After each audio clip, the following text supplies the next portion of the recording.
holidays, everyone, and welcome to the Wright Perspective. Today, we are going to recap and discuss an action movie from 1988 that is absolutely considered a classic, and it is, drum roll, Die Hard. And your drum roll is late. All right. It's directed by John McTiernan, written by Jeb Stewart and Stephen DeSouza.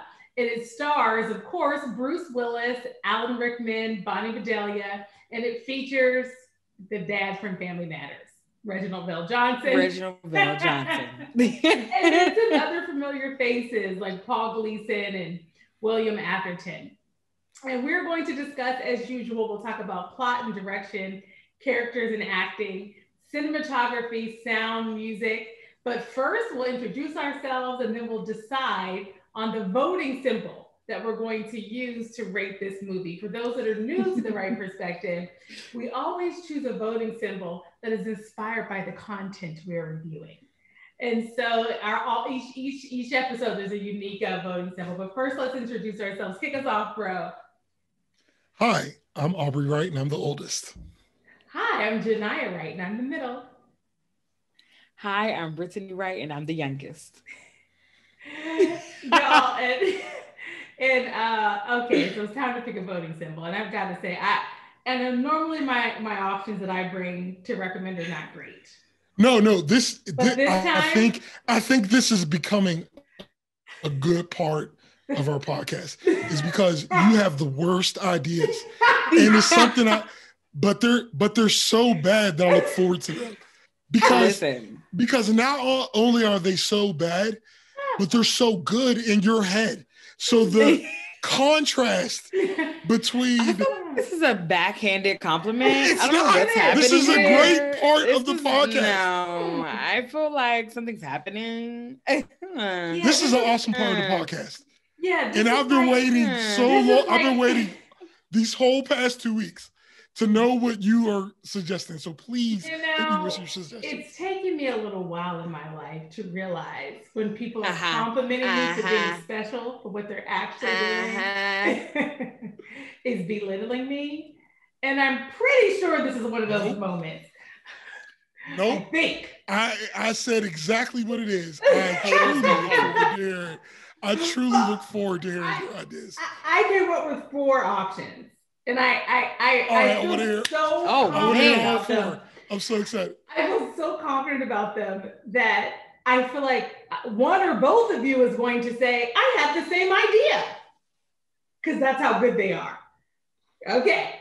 So the first one is limousines. Okay. Let's get it. Because that's the first one, limousines. Oh. Because, of course, that's how we meet Bruce Willis at the top of the movie. And that's that first relationship he makes. Okay. Well, another option is elevators. Oh, that's Think about the critical role that elevators played in this movie. Think about that. It was. Listen, you're thinking. How did you get to the other floors? How did you get to the 30th floor is the question. Exactly. You didn't walk. I want everybody in podcast land to know this is not made up. This is Jediah. These are good options. I mean, I just want everybody to know that. They are options. What are number 3? What's number 3? Number 3 is adjacent to number 2. Number 3 is skyscrapers. Think about that. Because I don't know if y'all actually looked at the ad. I had thought about a building. If you looked at the ad of the movie from 1988, it has a picture of Bruce Willis's face and a picture of the skyscraper. Nice. So that's okay. All right. And then the fourth option is vaults. Because what are they really trying to get in? What are the bad guys trying to get into? The vault. Into the vault.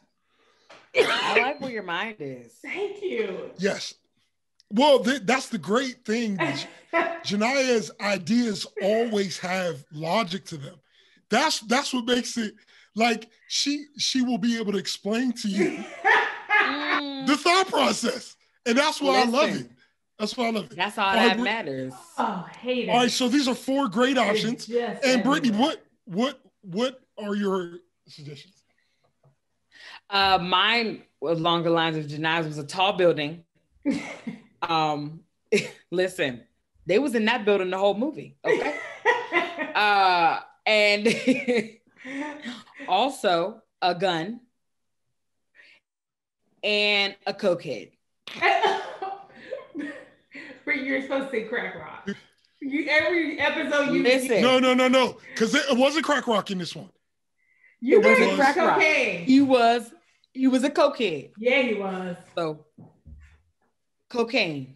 Okay. We gotta really get away from drugs in our next movie. Like our next movie has to have this movie no didn't drugs have in it. This movie didn't even really have drugs. That was in there. It had drug use and drug addict, but they never really showed him getting it in. Listen, we saw it. I saw him going like this. Yeah. It was on the table in the wife's, it was on the desk in the wife's office. Yeah. But you're right. The movie is not about drugs. It is about limousines, elevators, skyscrapers, and vaults. Hello. And guns. There are lots of guns. Also dynamite. I choose dynamite and helicopter. Well, there was no detonators. Okay. C4, detonators. Same thing. Throwing stuff up. No, I he wanted those detonators, and Bruce Willis had them. And them detonators. I would say that out of the ideas you discussed, since both of you like skyscrapers, we'll go skyscrapers. How about that? Nice. Your tone though is not enthusiastic. Yeah, we want you to be happy. I am happy. So that just sounded like a louder version of the same tone. I thought it could be funny to do teddy bears because that bear. That bear was at the beginning and through the movie. Yeah. I was thinking and that was the ugliest teddy bear I've ever seen. Wow, I've been watching this movie for 30 years and I've never thought that bear was so ugly. I've never realized the ugliness of the bear or the aesthetics of the bear. But I was also thinking bearer bonds. That's a good one too. It looked like an actual bear. It didn't look like a teddy bear. It looked like an actual bear. I don't like that. But I'll tell you this. I was also thinking about bearer bonds because that's what the movie was about, them getting the bearer bonds. I gotta tell you, I like bearer bonds. I like bearer bonds because that's really, I think that's what the movie's about. That's what it's about. And if they were using dynamite, I would have liked that. But I feel like since they weren't using actual dynamite, I feel like we wouldn't have been true to the story. Yeah. But a C4 brick is not as funny as a dynamite stick. Yes. Everybody can relate to dynamite. It's like, you know what? If we ever review Django Unchained, we should use dynamite. Nice. We should use dynamite because Brittany, have you seen it? I feel like you didn't see it. I have seen Django Unchained, and I feel like any Quentin Tarantino movie needs to have a symbol of blood, just a jar of blood. Okay, well, yeah, we're not going to get into that. I felt the tangent coming. I'm not going to be able to see that movie until I can take a full 7 to 8 weeks off from work the following period. So you never seen it? Movies that I know. Okay. because I started watching it, and so much was welling up in my spirit at the time. Okay. I just turned it off. Okay, got you. All right, so Scott. Now that being said, Nakatomi Tower is a huge part of. It's the central part of the movie. Of the movie. So the skyscraper is a good idea, but let me tell you all what my favorite idea was. Twinkies. There was one Twinkie in the whole thing. It's a classic scene. I don't. Him buying all those Twinkies. And it's a trope throughout the franchise. So I think we should do. If this is trope throughout the franchise. But look. We don't know that yet.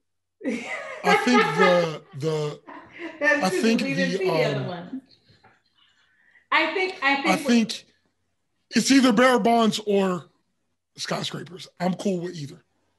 Okay, let us go. Because Nakatomi Towers, that was a big part of the movie. Because not only was that obviously the whole movie happened in the tower, but also the technology still looks cool. But I want you all to try to think of looking at the technology of that building in 1988. So that would also be dope.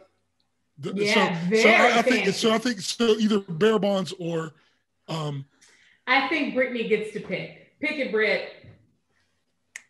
Oh yeah, I like that. Youngest. Let me take my time. Just like you did before we got started. I mean, and baby, look at me, honey. It was worth it. You're welcome. Worth it. You're welcome. Can I just talk to the people? You really are. Can I talk to people in podcast land about the text I've received stressing the starting point? We don't have to get into any of that. You're right. That's what we gotta get. Brittany, all right, so go ahead, Brittany. Pick a symbol. I think Nakatomi Towers, however you say it. Okay, Skyscraper. Sakatimi Towers. Well, you know what? That's it. It's a Nakatomi Tower. Each of us have a Nakatomi Tower to give. All right. Each of us have a Nakatomi Tower to give, and we will, at the end of this movie, if this movie receives 3 of them, then it is considered a classic from the Wright perspective. Not 2, not 1. It must receive 3. That's it. All right, so let's go. I feel good about this. Okay, so normally, you all know I spend a little time putting together what I always hope is a top-notch recap of the movie. And it always is. Always. Thank you. Thank you so much. And I want everyone to just recall those wonderful times, because I didn't actually prep as well. You know, so I've got some rough notes. I'll help you through any. Okay, I've got some rough notes, but we're gonna get through it. Okay, so Die Hard. This movie is about a New York City policeman, John McClane, who's played by Bruce Willis. I'm getting excited. He flies into Los Angeles to visit his wife, Holly, played by Bonnie Bedelia, and his 2 daughters. And it turns out that the wife and children moved to Los Angeles just a few months prior, after she received an amazing professional opportunity. And listen, this professional opportunity is indeed amazing. She is now the director of corporate affairs for a mega, multi-billion-dollar international company. Yes. And she is running this place, okay? And this place is so fancy and so wealthy and so state-of-the-art. She actually sends a limousine to pick John up from the airport when he comes for a visit. And the limo picks him up from the airport to bring him to her fancy office. And they're meeting up at the office because her company is actually having a big party that day for a couple of reasons. First, it is Christmas time, so it is a holiday party. But the party is also to celebrate a major deal that Holly had helped close. So not only is she in this major role, she's apparently killing it. Okay, and clearly her colleagues like her. Holly is doing the damn thing, okay? And we learn that John was apparently not supportive of her taking this opportunity. And the rift between them is apparently so large that at this point, she is actually using her maiden name in her new role. And John ended up kind of giving this backstory to the limo driver. The limo driver's name was Argyle. And, they kind of bond and kind of telling their life stories a little bit. And the limo driver, Argyle, agrees to wait for John in the parking garage just to kind of see how things are going to go. Maybe he and the wife will have a fine time and he'll stay at the house. Maybe he's going to end up needing to go see a friend. We don't know. But Argyle, the limo driver's like, I'm going to wait downstairs. I've got your back. Let's see how it goes. So John goes up to the party and you then get to meet his wife. You get to meet some of her co-workers, her supervisor. And listen, the party's going on. And listen, that party is going on. Okay, them co-workers are getting it in. And I'm talking about drugs. Literally and figuratively. Yes, they're getting it in. All right, they're okay, yeah. getting it in. It was the 80s. Yeah, it was they the 80s. were getting it in the 80s. Okay, and they were having a good year and a good night. And so Hello. So the rest of the building, it's a tall, high-rise building. It has at least 35 floors. And this party is taking place on the 30th floor. Okay. And the rest of the building is pretty much vacant. And so it really is a wonderful opportunity for what to happen? Well, I'm glad you asked. It's for a group of terrorists to come and take over the building. And so what actually ends up happening is, and this is where the notes get a little shaky. So and so what ends up happening? Janelle, do you want me to take it?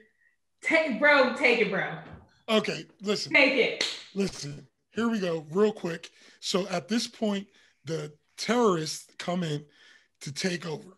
They mean business. They are shooting people right from the beginning, cutting off all the communications from the building so nobody can get a call out. There's no cell phones at this. Well, cell phones are very few. It's not like everybody just had a cell phone. So there's no cell phones. I was about to say, I don't remember there being not one cell phone. No cell phones. Well, back then cell phones existed, but it's not something that it's people present just in had. this movie. Yeah. It's not something that people just had, because people didn't really start having cell phones until the 2000s for real. So like this was, so anyway, there was no way to contact the outside world from once these terrorists entered and took over the building. John happened to be in one of the rooms where he was able to slip away. Now, in the movie, in the beginning, while he was on a plane, one of the passengers told him to help solve jet lag, take off your shoes and make fists with your toes on the carpet, and that will help with your jet lag. That's an important part because that's what he was doing when the terrorists came in. So when the terrorists come in, he doesn't have shoes on. So now we got John McClane, police officer, no shoes, with his one gun, running around this building trying to stay away. Pants and a little t-shirt on. That's right. Pants, t-shirt, no shoes, trying to run from terrorists who have assault weapons, explosives. And they are highly organized. Highly organized. They have this thing. They have this caper down to the second. So John, at this point, is trying to get notice out to the police that something is going on here. So he tries several things. He tries phones. He tries, ultimately he tries a bunch of different ways, but he tries the fire department to set off the fire alarm. He tries different ways, but every way they're just ready. They're just ready to stop anything. They already thought about everything. So they know that somebody's in the building trying to figure out a way to contact somebody. So they disperse the people to go find him. He, of course, kills all the ones that interact with him. He gets one of their radios, goes to the roof. A walkie-talkie. Yeah. And so these radios, he's trying to radio on a police signal. So the radio connects to the police. The police are like, get off, this line. This is for emergencies. He's like, this is an emergency. Listen, so what they did, they sent out the police were just. They sent out one black and white cop, and the black and white came out. But again, just like Janai said, they have everything on lock. So when they come in, the one of the terrorists is dressed up like the door guy. And so everything seems quiet. And so the police officer is about to leave. And I'm blanking on his name, Janai. If you Reginald VelJohnson. No, not Reginald VelJohnson. I'm talking about. His name was Al. Al. That's what I was looking for. Mm-hmm. I know his real name. But anyway, so Al takes a look, everything seems quiet, and this is where the movie sets off. Because when John sees that Al is driving away, John decides, I'm going to throw the dead body of one of these guys I just killed on the top of his car. And I'm going to start shooting out the window because you need to know it's a situation going on in here and nobody is feeling me. So he throws the guy out onto Al's car. Al drives away backwards and he gets away and he gets all the police to come. And so the rest of the movie is just, of course, inept police officers trying to control this situation from inside. Doing a horrible job. Not listening to to John. Terrible. And when come to find out, these are not terrorists. No, they're not. We find out as we're interacting through the police and through John fighting against these terrorists, we find out that they're just thieves. They're here to steal the basically they have bearer bonds, which are better than cash, in the company's vault. So their whole point in this was to get to the vault. So John, of course, keeps $640 million. Yes. Which, John, by the way, represents 10 days of operating cash for that company. Did y'all catch that? $640 million is 10 days of operating capital for this company. That's all. Well, yeah, they're quite a big company. Nakatomi. So, excuse me. So anyway, through the interactions between John and the hostages and the police, we figure out that they're actually just looking to rob this place, basically. And the way that they are going to finish it is by having everybody come to the roof, because once the police came, the FBI came, they're like, look, you can, all we want is for helicopters to come pick us up from the roof and that you'll have further instructions. And so they're planning on just blowing up the roof with all the hostages and have the police and the FBI be trying to figure that out while they're escaping, basically. Escaping in a paramedic van. Yeah. Their plan is to escape in a paramedic van. So obviously John stops it. One of the important things is he's developing this relationship with somebody he's never seen, which is Al, through the radio. And he finds out through the radio and his development with this relationship that Al shot a kid mistakenly on the job because the kid had a toy gun, thought it was really shot him, hasn't been able to shoot anybody since. So that relationship is developing between John and Al while all the rest of this is playing out. So the way it comes to a hilt, they're realizing that it's time that they're bringing the helicopters. The helicopters are not transport ships, they're gunships.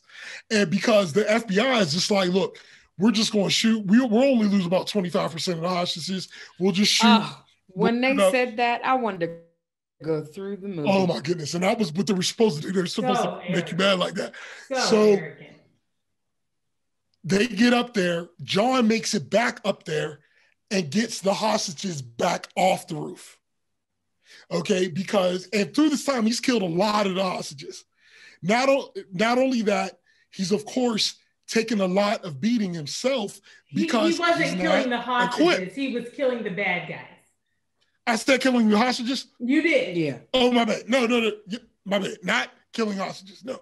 John McClane is the man. He would never hurt a hostage. No. But he's and killing. The only hostages that have perished were killed by the bad guys. Absolutely. Yeah. So by the bad guys. That's right. All right. So he, through all of this, gets up to the roof. He's got glass in his feet because there was one point that they brought that part back because they shot up some glass and he had to walk across it. And the point is, by this time, he's been through a lot. And he's getting the hostages back down. And there was only a couple of bad guys left. You had the leader, Hans Gruber, who actually found out that Holly Gennaro, or Holly McClane, his wife, was amongst the hostages. So now he grabbed her because he now knows who John is. And he's basically holding her for a hostage. John goes and rescues her after he gets the hostages off the roof. So the roof explodes, but none of the hostages die.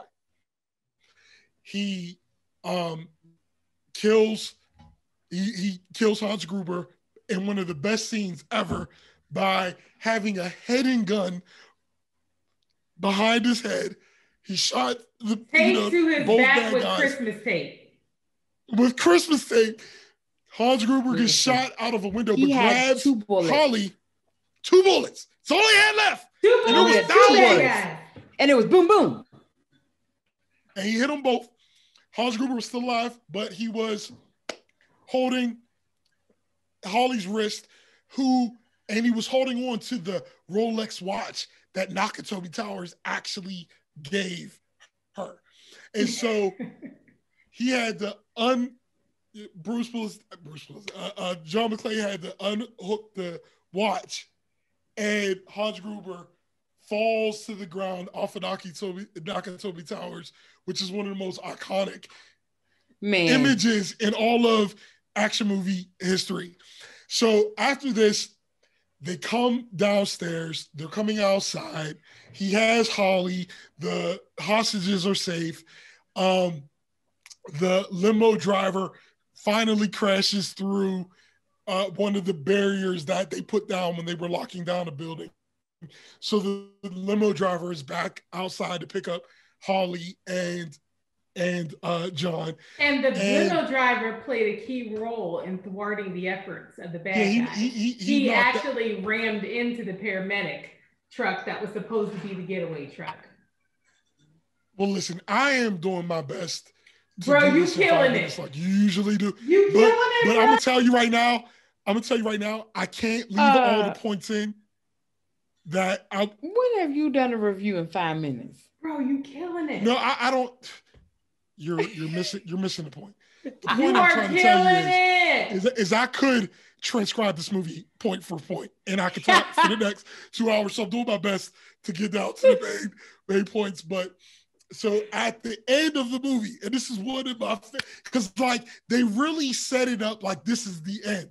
And it wasn't one of those endings where you felt like something else was going to happen. They really wrapped up the movie because they did. Because Holly and John are about to get into the limo. All the hostages are safe. All the bad guys are dead. But guess what? They're not all dead, are they? Because one of the bad guys, who was a super tough guy, who John actually beat up and hung by a chain by his throat, somehow survived, got his machine gun, and came out to just die in a flurry of bullets after he's able to kill John, who ruined this whole plan. So he pulls up his gun. And killed his brother. Shoots him. And John killed his brother. So this guy really wants...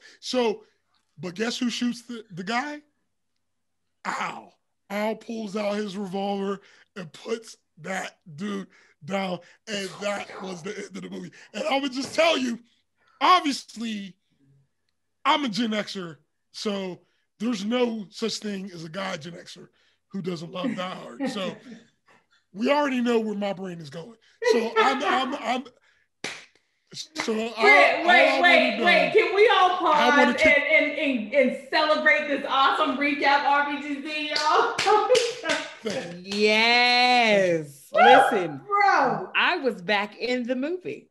Man, I feel like I just died hard. That was so good. Listen. That was so good, bro. Let me just tell you. I could have did the whole movie. But, well, bro, why did you pick? So obviously, if you all may recall, and if you didn't know from the last episode, you know, because it's obvious, Aubrey recommended that we review this movie. Me and Brittany had not seen it before. We watched it for the first time. Aubrey, I'm guessing you watched it for the 100th time. What made you recommend this movie?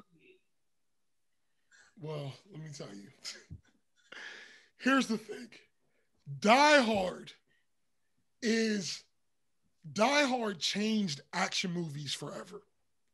Die Hard, before I love all action movies. We've even reviewed some. We did Shaft, and like there was a bunch of action movies back in the 70s, and even back to the 60s when we're talking about like James Bond and stuff like that. I love all these movies. I love all those movies. In the 80s were real big. It was like, Arnold Schwarzenegger, Sylvester Stallone, Chuck Norris, Jean-Claude Van Damme, all of these built crazy, in shape, just huge dudes who are just like the epitome of everything. They had guns that didn't follow any rules, like their guns that they had in these movies. I mean, if you guys would see Commando, which is one of my favorite Arnold Schwarzenegger movies, there is literally times where Arnold Schwarzenegger has one machine gun, and there are hundreds of people shooting at him. Like he goes on an island. Everybody on the island is shooting at him. Nobody hits him. But he's just out, and he's got this gun with unlimited bullets, and he's just, just killing everybody. Just like, and like he's out in the open, it's daytime, he's just running, and the bullets just won't hit him. They'll just shoot at his feet. And at the end of these movies, these dudes might look a little tired or sweaty, but they look just as good as they did at the beginning, because they don't even need to break a sweat to kill 400 people in a movie. And look, I am not complaining. I love those movies because these movies aren't trying to be anything else.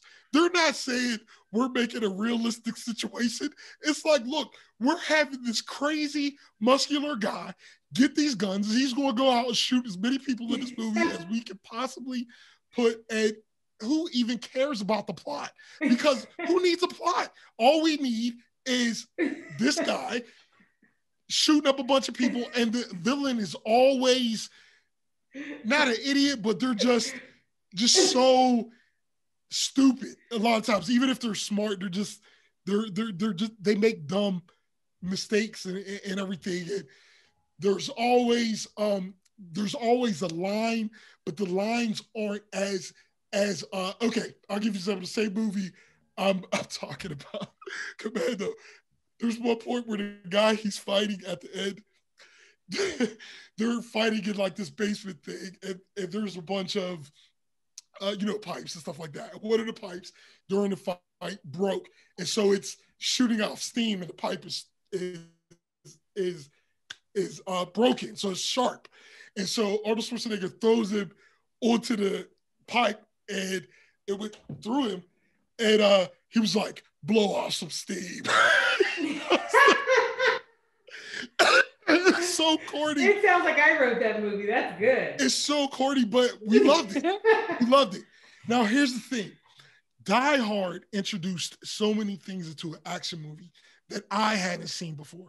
First of all, we have a nuanced antagonist, because Hans Gruber is one of my favorite villains of all times, because Hans Gruber was a genius for real. Like, if it had not been for John making this believable entrance into this world, they would have succeeded with everything that, and I know you're like, well, a movie, that's the point. But in a lot of movies, no flaw in the plan. It was a comprehensive. That's what I'm saying.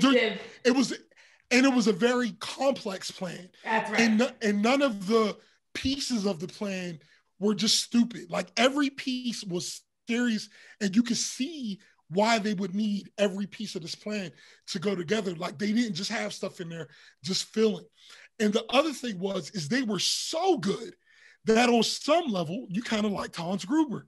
Because it's weird because it's like he's just so good at what he does. He's so charismatic. He's so confident. You can't help but kind of like him a little bit. You know what I'm saying? And it's what's his name? Alan Rickman? Is that the his actor? Name? Oh, the actor that played Hans him. Gruber. Yeah, let me see. It's Alan. I think it's Alan Rickman, but correct me if I'm wrong. But anyway, he is one of the best actors I've seen. I love his range. That's it, bro. He was Alan Rickman. You had it. Yeah, he was such a, because he wasn't just a throw off villain. He was this was a great villain. But the other thing about Die Hard, the biggest thing about Die Hard, look at John McClane. John McClane was a small guy, basically. Not diminutively small guy, but he's just a regular dude. He's just a regular looking dude. Receding hairline, just regular.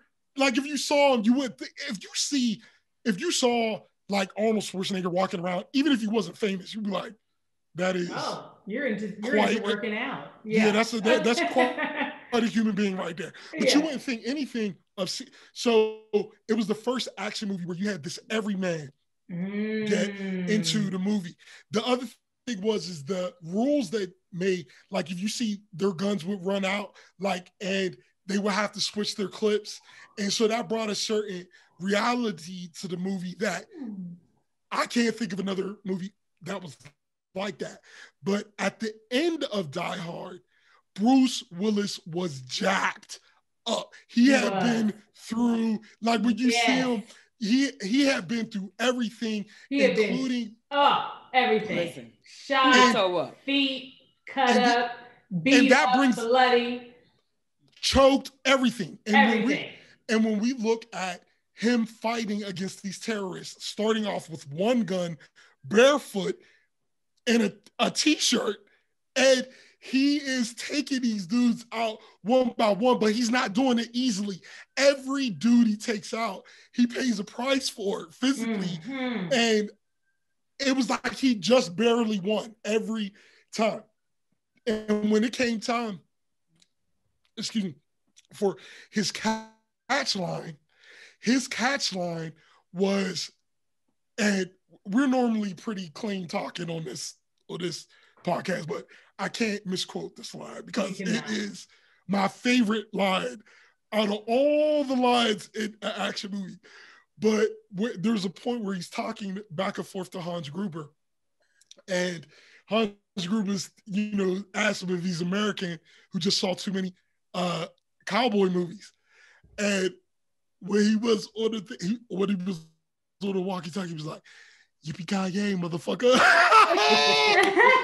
And I would just tell you, like, that right there, it wasn't corny. It was like you made it made you feel like he just came up with it right then. Like, and so his catch line wasn't a corny catch line because, like all the other action movies, they lead up to this catch line. And it's cool because I love that too, but I'm just saying that one was so natural. It was like, boom, like it just, and so when you're looking at that, and the last thing, I could talk forever, but the other thing is they took time to develop these characters, and they also developed the story that, I forget who said it, but they say that if you show a gun, the gun should be used by the end of the movie or whatever. And every little thing, the guy on the plane telling him to take his socks off. We came back to that. Eventually, he gets to a point where he's at a shootout. They shoot the window, the glass. So he had to escape by walking over glass. and he had to pull this glass out with further incapacitated him. You see that they talk about when they first got there to the building, when he first got there and he meets Holly and he's meeting all the people there. They talk so much about this watch that she got, the Rolex watch that she got for closing the deal. And at the end of the movie, the way that they ultimately defeat Hans Gruber is Hans Gruber was holding onto the watch, hanging out of a window, and they had to let that watch go for them to defeat him. And on top of that, so all of those little intricate things were very uncommon in this type of action movie, but also the character development and but even in just this short amount of time, you see him developing this relationship with Al. And because of that, we get to learn his motivations and Al's motivations, which gave us what's the word when you're exposition. So it gives us the exposition, but in a very natural way. So they're explaining the motivations of why John is how he is, and why Reginald VelJohnson or Al is how he is.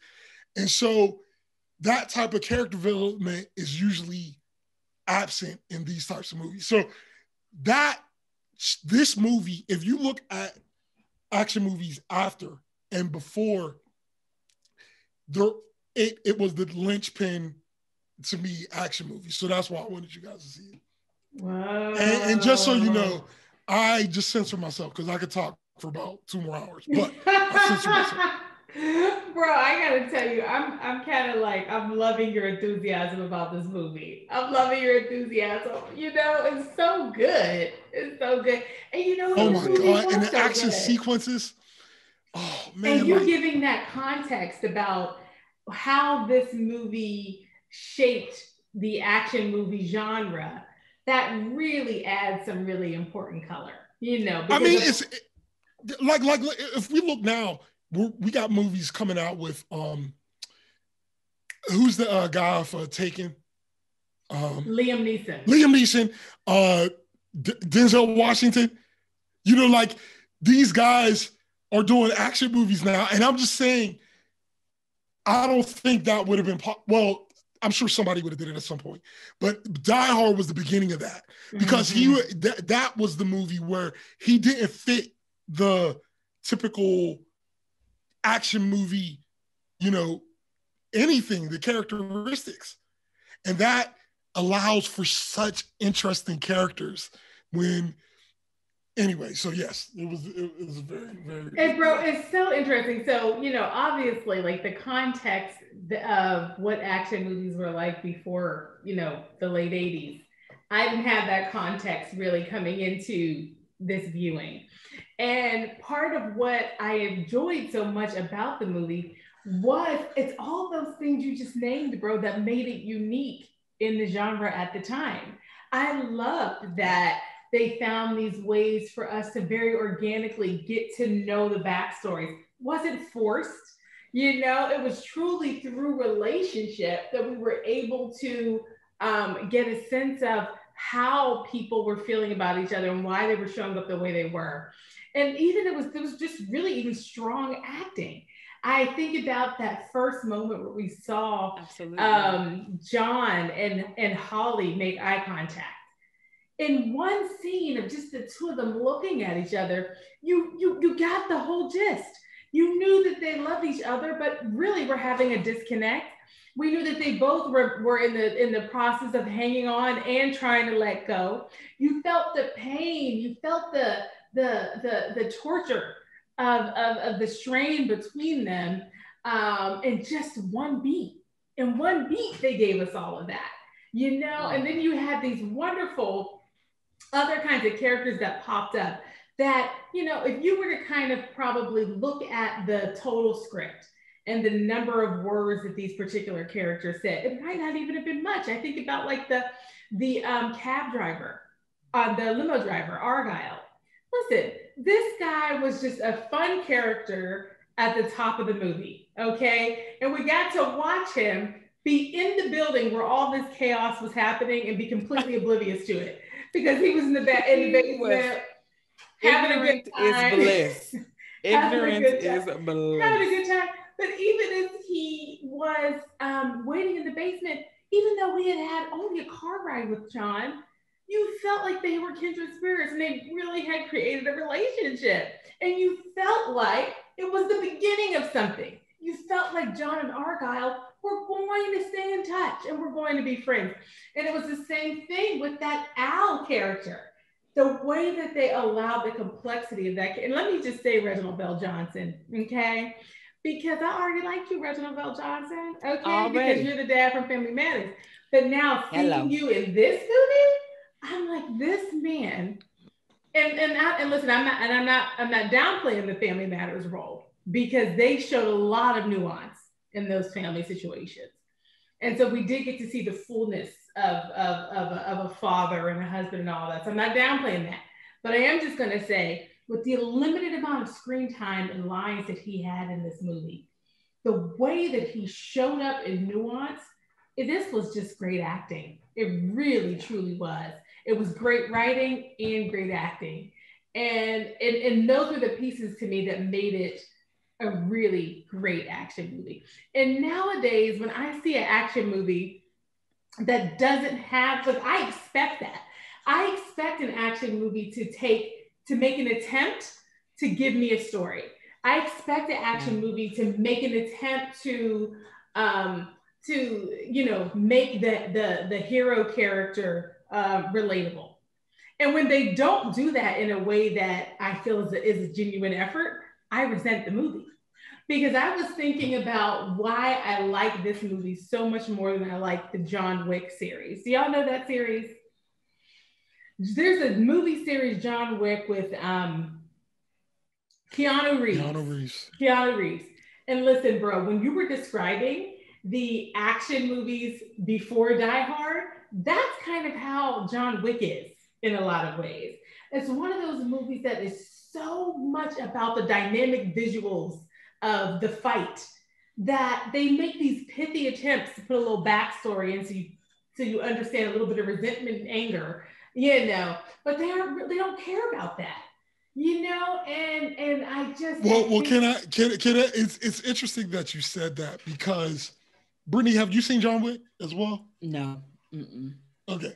That might be worth us looking at, just even for the juxtaposition of like this iconic series and then the John Wick series. Well, the thing about you know how everything goes in cycles, right? And so the thing about people who love action movies, the reason why we love John Wick is because it was what an 80s movie could have been with 2020 technology. And so the thing about movies, I like movies who just are what they are. And John, I'm saying I like movies that are complex, like we're talking about, but I also enjoy movies that are, for example, if I go see Fast and Furious, I know what I'm going to go see. It's not going to try to be anything else.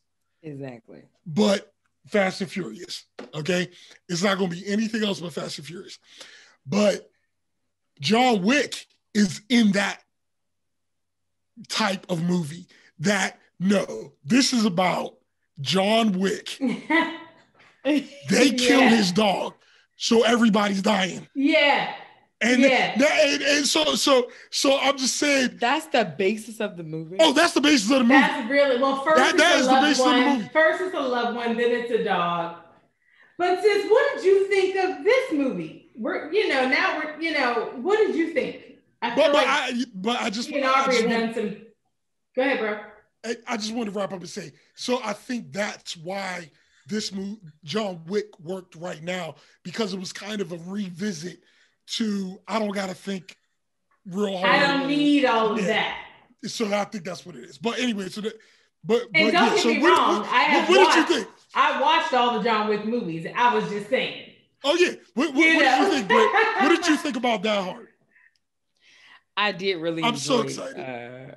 I did really enjoy the movie. I won't go back over the things that you all have said, because I was excited as I was watching the movie and all the intricate details of it, and just how the terrorists, they were just so strategic. But there were a couple of things that you already know, when I watch movies, my brain dives deeper immediately. I really hated the asshole reporter. I wanted him to die, like at some point, like, or at least get stuff his really bad. But you were supposed to hate him. I mean, I understand that. That makes it even better, because yes, right. I was just like, absolute. The reporter he is the absolute worst. Was terrible. So selfish. I mean, the fact that you would go to someone's house, I'm going to call INS, and have these babies who don't know anything that's going on. Britt, you gotta explain this. You know, everybody's seen it. Everybody's seen it. Go ahead. Okay. I mean, do you think you should explain the situation? I think we should explain the situation. Just a little bit. Explain what happened. Just a little bit. So the reporter hears over the police scanner that something is happening at the Nakatomi Towers. They get a news van down there, and this guy apparently is this news reporter. He is starved for a story. He wants to be number one, and you could tell he has a little bit of he's very arrogant. You could tell he has a little bit of a rift with one of the other co-workers talking about it. that are in the news place. So he's like begging for a van after he hears the story.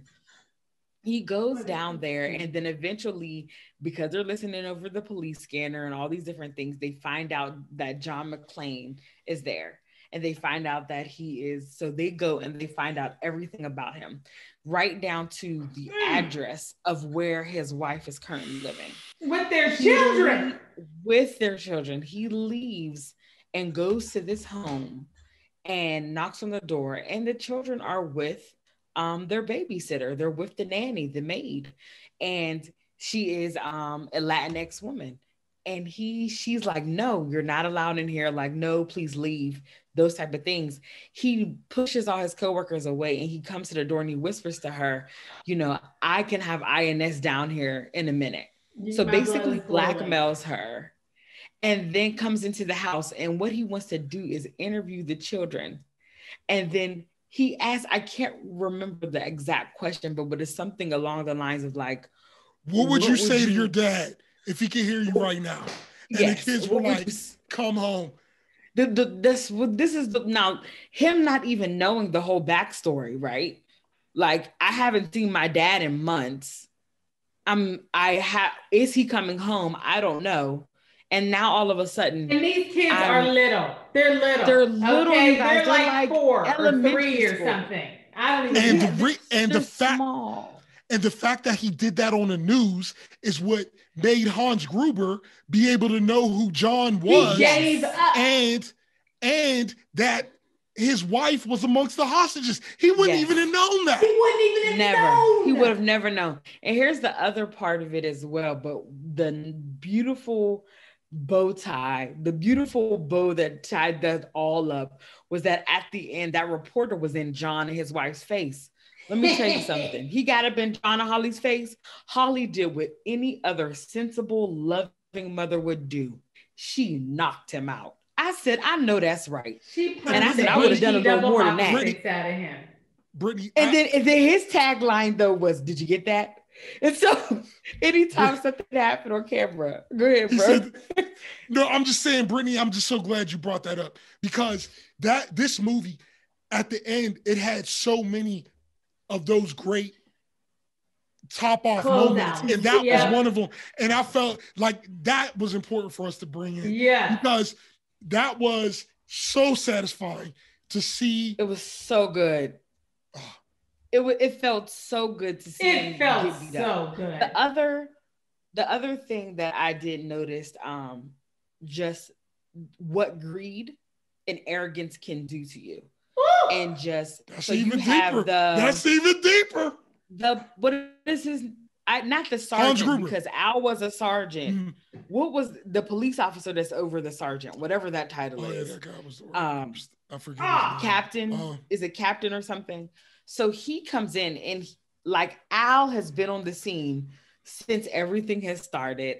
Al is in communication with John, who right now they're calling him Roy because he doesn't want to give his name up. Like, Al is trying to let his captain know all that's going on, and his captain is being condescending. He's being dismissive. He's not listening. He's being super arrogant, to the point where you're being so arrogant and you're not listening that you have, at this point, 6 of his own people get either injured or killed. Yep. Because you're being arrogant. The FBI, they come in and they're like, oh yeah, this is an option 8 or whatever. And this is tactical. We deal with this all the time. Cut all the power. Not understanding and knowing who Hans Gruber is, you literally led them to the money. And he was the deputy police chief, Dwayne Robinson. Dwayne Robinson. Yeah. And he was so arrogant. He was so ready to write Al off. He was so ready to follow a textbook list of things to do, as opposed to looking at the nuance of the moment and understanding what was actually happening. Then the feds come in. But the FBI, they do the same exact thing. And do the exact same thing. They came in and they were just, oh, this is textbook terrorists, and just the 2 of them come in. And as we stated earlier, they're okay with casualties. Being 25% of human life lost, and they're okay with it. Like, I was just thinking, but what happens to those FBI agents? They're the ones that die. Yeah, lost 100% of you, didn't we? Gone. Well, Britt, I mean, you're just talking about a whole nother level, because they did deal with some deep themes, man. I mean, because even when you think about the hubris of Hans Gruber, man, I'm just saying, we can get on. I know we got to wrap up. But I'm just saying, that's the backstory for Hans Gruber was that he actually had been a terrorist. So he had been a part of a terrorist group, meaning a group that was taking action with some kind of political or social motive. And he had recently they weren't claiming him. They said he's no longer with us. So he had left an actual terrorist organization to become a thief. So even just they gave us that little nugget, you start to get to this whole story about how do you get from A to B? What was his political even with Hans Gruber? Even because you guys are because even when you think about those FBI guys probably would have beat 99% of criminals and terrorists, but that also speaks to who Hans Gruber is, because guess what? This guy ain't one of the 99%. He's in the 1%. So he knew every move that the feds were going to do. What they were going to he do. said, "Oh yeah, they're about to do this. They'll do that. All right, cool. Well, and everything was just going as planned." Like, and the other part though, which was I thought pretty cool about Hans Gruber, is that he was like naming these demands, but they were demands he didn't care about. He was like, "Oh yeah, I just read about them in an article." And I was that made me laugh.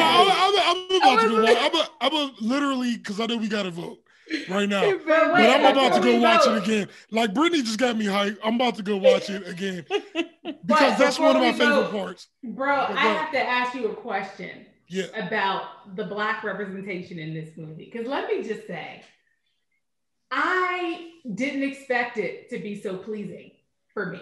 Not only did they have this wonderful, nuanced, deep supporting character of Al, who was bringing so much, importance and intelligence and rational thinking and heart into this movie. Not only did they have Al, that character played by a Black man, they had this fun character at the top, Argyle, who was the limo driver, who ended up playing a very important role in thwarting the bad guys. And there was a major bad guy that was Black. He was the computer genius that actually was the one. And he was the smartest. He was the smartest. He was some of the he may not have been the and guess what? He was the computer genius.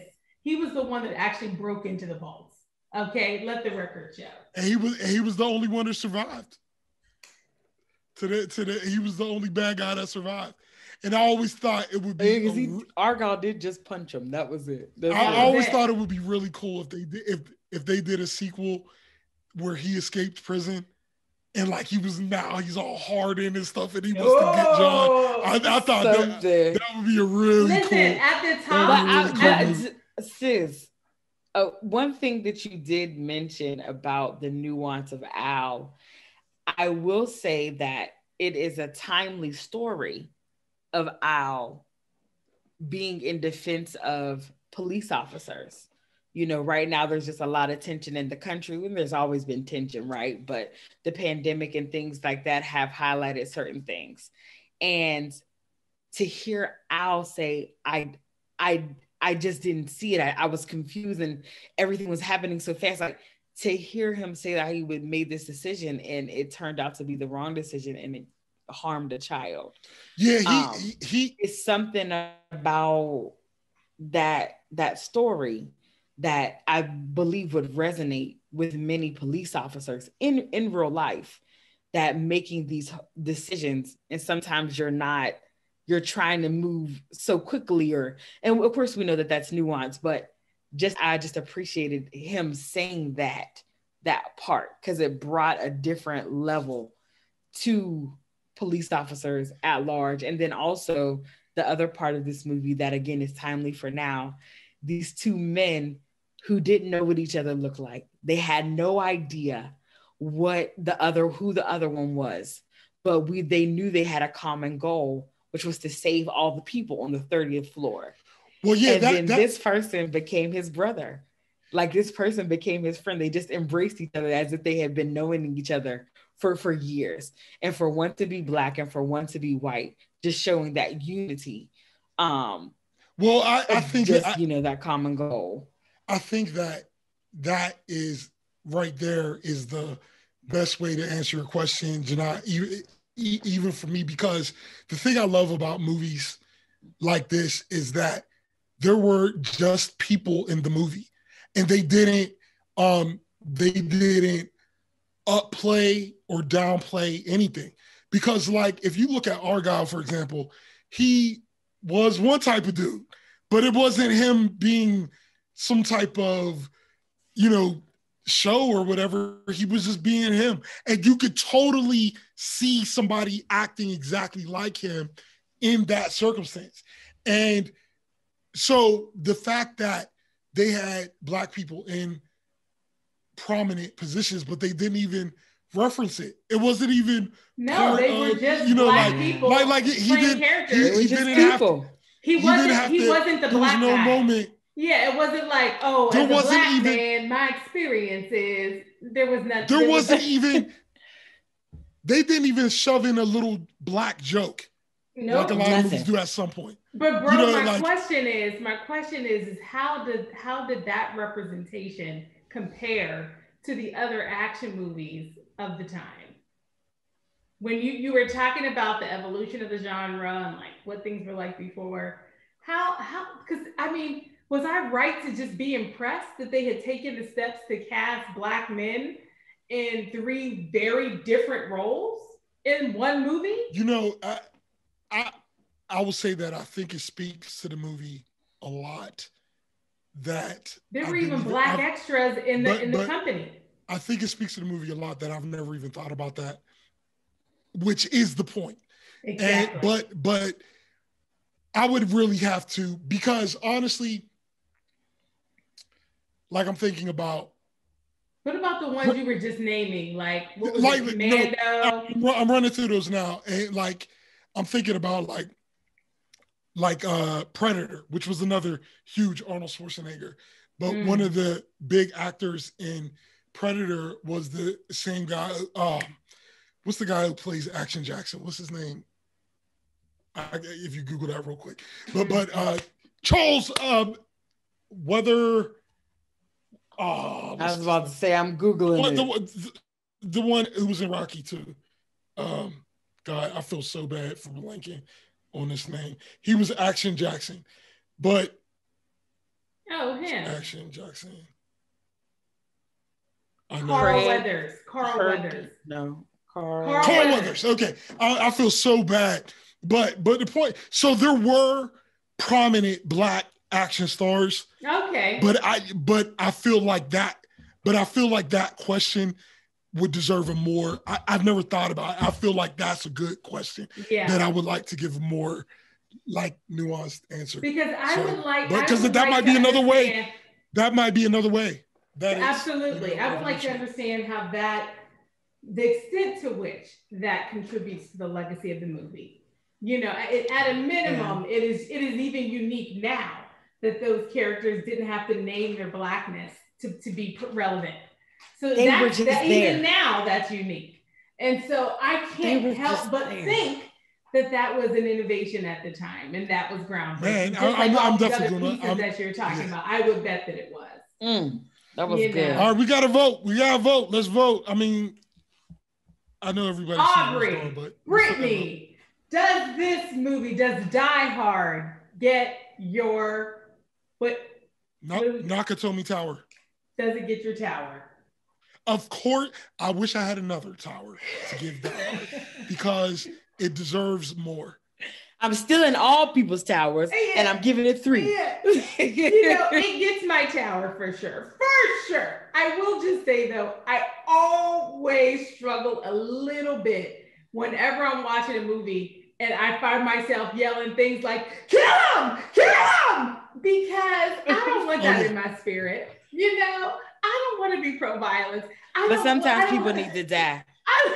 Sometimes people need to die. I don't want to root for death. And I hate when movies have you in the face when you're rooting for death. But that said, I did want Hans Gruber to die. And I was screaming it. I just want to reiterate. I think I wanted that reporter to die before Hans. I just want to reiterate. I just want to reiterate that all of those fight scenes, all of those shooting scenes, John was paying a price. And like, I just love that. I just love that. Because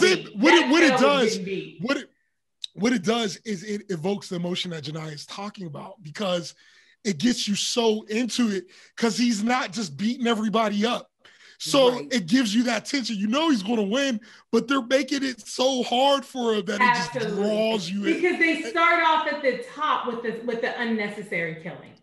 The bad guys do an unnecessary killing at the very top of the movie. They kill Holly's boss just because he isn't giving them the information they want within 3 minutes of the masking. They just kill him. And there's not even any witnesses. There's not even the intimidation of the moment. And so you start off immediately like, my God, these are maniacs. These are maniacs, Well, they killed the security guard first. Yes. No, maybe again. And that made me go, listen, it's a security guard. Y'all, he would have willingly given y'all every access to that building. Like, this place don't pay me enough. That would have took an extra 43 seconds. And Hans didn't have extra 43 seconds because the plan was down. Let me just say, if I had gotten done with my recap, I had lots of colorful phrases I was going to use, like shipment of bad guys, because the way that the movie started was all the bad guys entered the building through a shipping truck as if it was a box. When the truck opened, you expected it to be boxes, but it wasn't. It was a shipment of bad guys. Listen. I will tell you, I was so anxious watching that truck drive down the street. I thought it was a bomb. And I said, why are they blowing up this building and they're going to kill all these people? I don't understand. What did the building do? It was a bomb, but it was a bomb. I thought it was a bomb. It was a bomb of people. Girl, it was a bomb of people. And they just opened it and it was like a clown car. All the bad guys just coming out. And the way that they walked out, they all knew their assignments. They were on a mission. Hans had them bad guys tight, ready to go. And you know what? And they were from Germany. They were German. They were French. It was an they were Americans. There was just this international group of bad guys that had been so well organized. So well organized. But you wanted them to die. You did.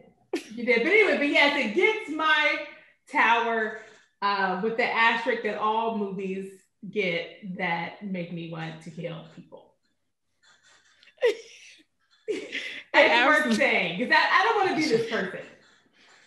Die Hard. It sounds like you need to go to the range and work somewhere. I don't want to be for violence. I don't. Okay.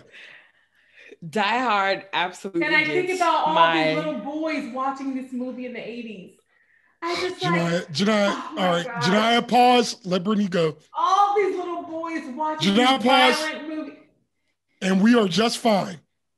We are just fine. I was about to say, if that movie messed them up, then you haven't seen any video games.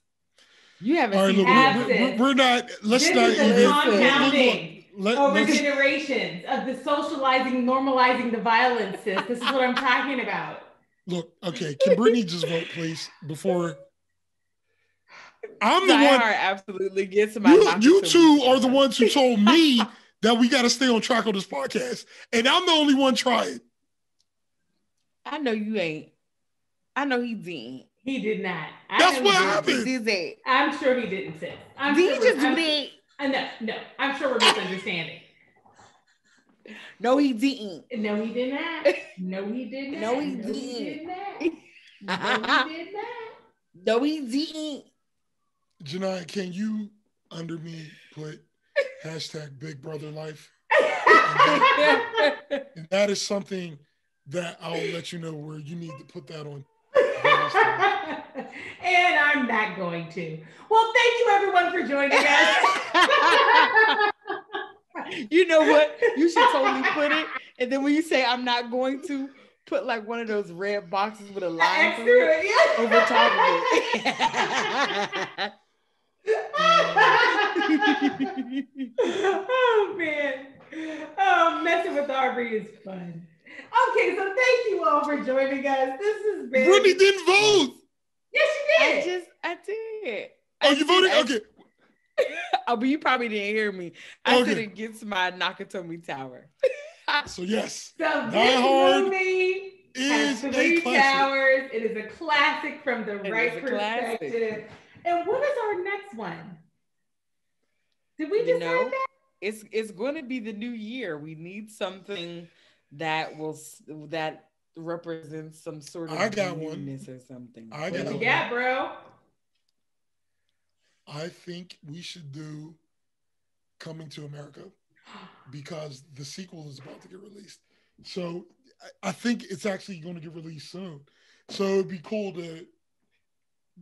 I think that's the one. As long as the sequel is coming out soon, because it's going to be on Amazon Prime. Yes. But either way, I think that might be good. I agree. I agree. That would be fun to do. Because let's see, that would be. It's 2021. It doesn't. I was looking for that release date and I couldn't find it. Okay. But I was looking for release date December 18th.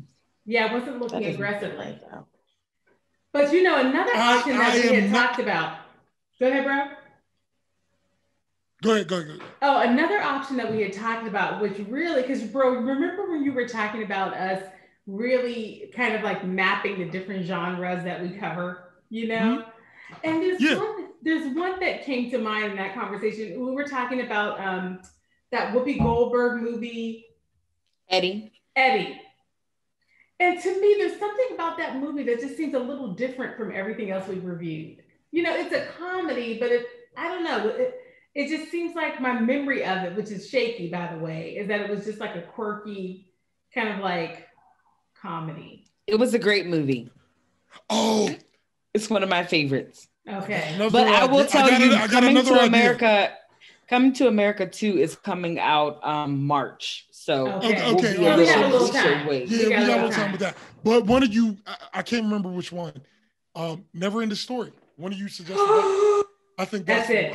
Which one of you suggest that? That was me. Janiyah. Okay, I think that's a good one because I haven't seen that in a long time, and it will be interesting to watch that with 2020 eyes. Oh, definitely, because you know what was so funny watching Die Hard. It was clear to me that entire movie premise could not take place in 2020 because one cell phone could have ruined the whole storyline. Everything. Well, no. The whole storyline.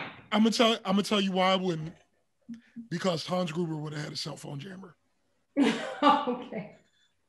You right. So you sure put your mind back on Channel 9. I don't know who you think you're talking about. You right. But yeah, so I think that would be great. Never Ending Story. That's a good one. And another one in that genre that we could do at some point, is Flight of the Navigator. Now I haven't seen that. Have you seen that, sis? Mm-mm. I don't even think I've heard of it before. Sis, did you see Never Ending Story? That was so long ago. All I remember is that white monster. Me too. I just remember the white monster in quicksand. Just so you know, there is no white monster. Yeah. He's like a big flying dog. No, he is the flying dragon. Okay. He looks like a dog, and he is not a monster. He is a flying dragon. Dog? And the one he's like a big monster. Like a monster dog. And the one who drowned it in the quicksand was R2, which was his horse. Okay? Oh. A monster dog. A monster dog. So I don't want to talk about it. All right. Well, I think we've got our choice, y'all. Let's go with Never Ending Story. All right. Never Ending Story. Okay. All right. Y'all, thank you for tuning in. This has been The Wright Perspective. Next time, Never Ending Story. Thank you, everybody. Bye. Bye.